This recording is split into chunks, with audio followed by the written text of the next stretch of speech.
So, Ryan, what degrees and certifications do you actually have?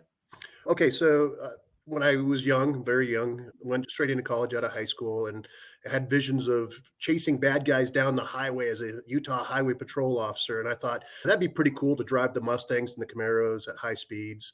So I chased criminal justice degrees. I just remember walking in and beginning my senior year and to put in paperwork, whatever, get my classes straight. And the registrar ladies, hey, if you pay $25 today, you can get an associate's in criminal justice at the end of this quarter. I was like, okay. So I paid the $25 and got the associates, and then turned around and 4 months after that graduated with a bachelor's in criminal justice. It was just one of those ones where Nice. I had all the requirements met. So I got 2 degrees for the price of basically $25. But I was in ROTC at the time, and I knew that I wanted a stable job. And military pay back in 1997 for a young officer was pretty dang enticing. It was better than zero, and so I knew I was going to aim for the military. I was in a pretty competitive class, and so that wasn't a guarantee at the time. But things worked out, and I got on active duty as a young officer and never really looked back.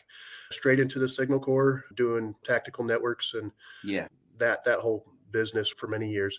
But while my career was starting to wind down in 2012, 13, I was starting to realize where my position was and where the cards were going to lie.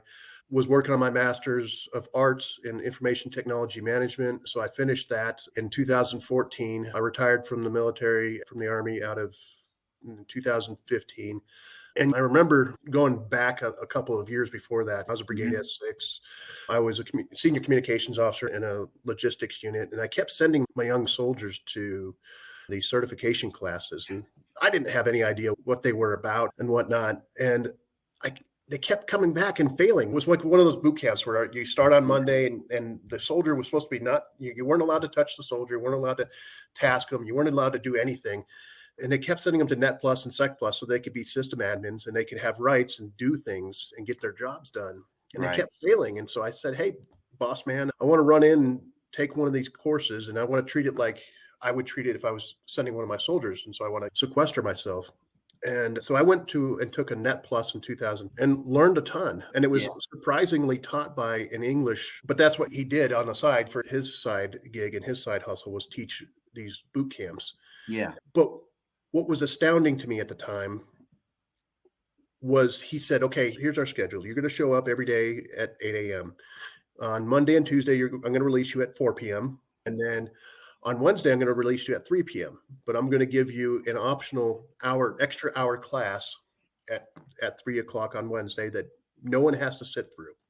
And we're just going to talk about question construction. We're going to talk about how to design a question and how to answer a question. And then on Friday, you're going to come in at 9 a.m. and you're going to go to the testing center and you're going to sit down on the computer and you're going to take the exam. And if you pass, if you don't, deal. And so he told us that we needed to be going home in the evenings. Obviously, you're being taught the material during the day. But if you go home in the evenings and you just take the practice exams that are provided by CompTIA on the disc that comes with the Net Plus book, Yes. you will pass the exam on Friday. If you do exams for 2 hours every single night, you will pass the exam. And so I listened to how he told us to approach the class and did exactly what he told us because I figured he was the expert. And so we got to Wednesday, but the important part of this little caveat or this little story is that we got to Wednesday and about at 3 p.m. rolls around and about half the class stood up. They said, well, if it's optional, I don't have to be here. And they chose to walk out of the room.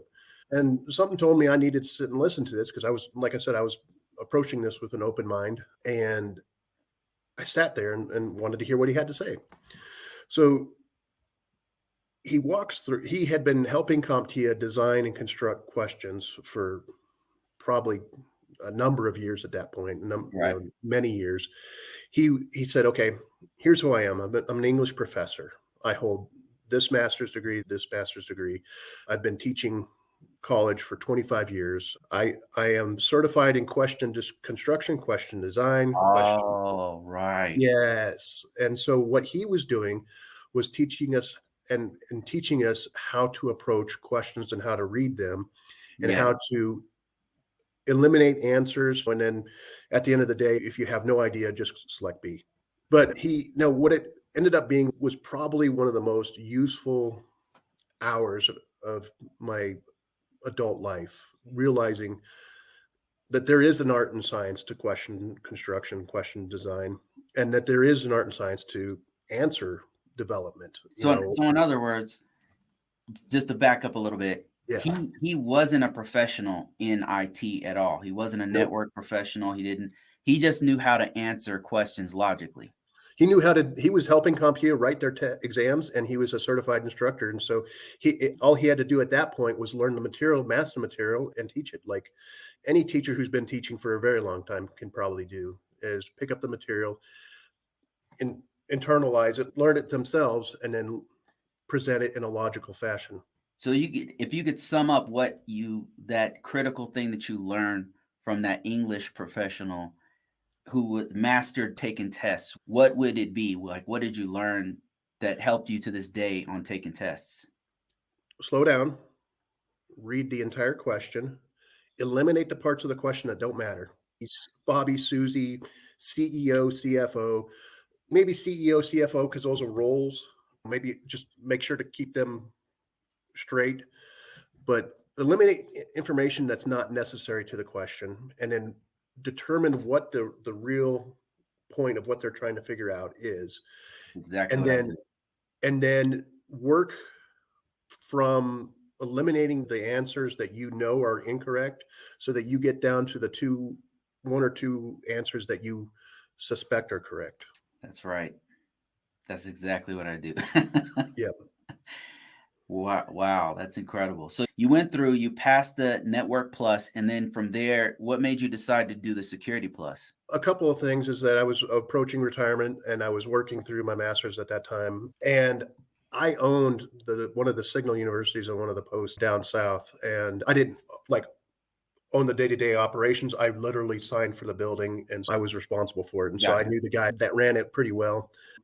And so I'd asked him, I said, "Hey, I heard that you have a bunch of old Security Plus vouchers that are about to expire." He goes, "Yeah, I got a bunch." I said, "Well, may I have one of them, please?" And he's like, "Yeah, absolutely." He said, "I can't put you in any of the classes because of being a little bit too high and a lot of different reasons.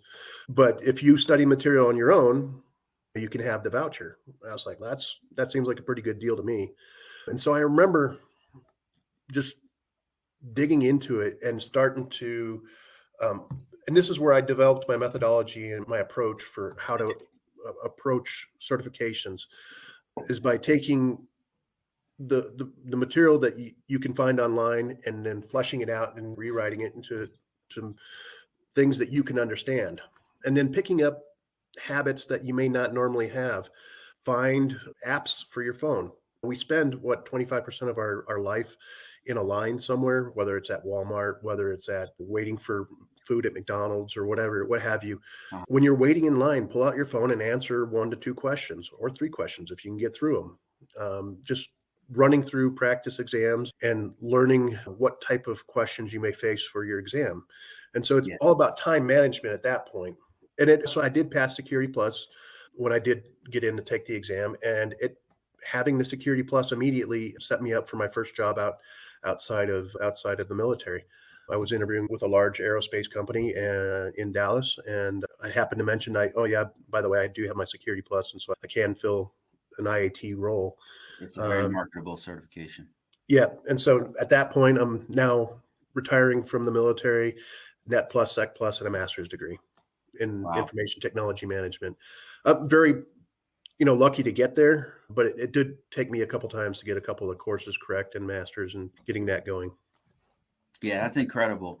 And to back up on what you were saying about studying for the Security Plus, you said that you go through it and you put it in your own words so that you can understand it. And then you also said that you time management.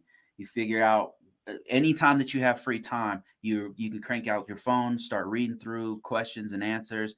You could actually, what I do a lot is audiobooks. If Yep. there's a way I can listen to it while I'm driving or something like that, or where I'm cleaning the house, I'll just listen to the book or listen to the material over and over again. And that just, it reinforces what I already know. And it's repetitive. to where I start to know it. So those are other techniques you can use to Yeah, take it. absolutely. If you've got 2 hours in a car per day, that's 2 hours you could be studying through osmosis by listening to either YouTube channels or Yep. podcasts, or because there's all sorts of material on YouTube. We all know that Yeah. there are good, and some of them are not great, but they're not what you may need to internalize a lot of the information. But there are a ton of different people out there producing content and putting it out on YouTube for you to find. And so if you've got a 30-minute commute one way, or an hour commute or whatever it is, that's time that you could be utilizing to help develop yourself.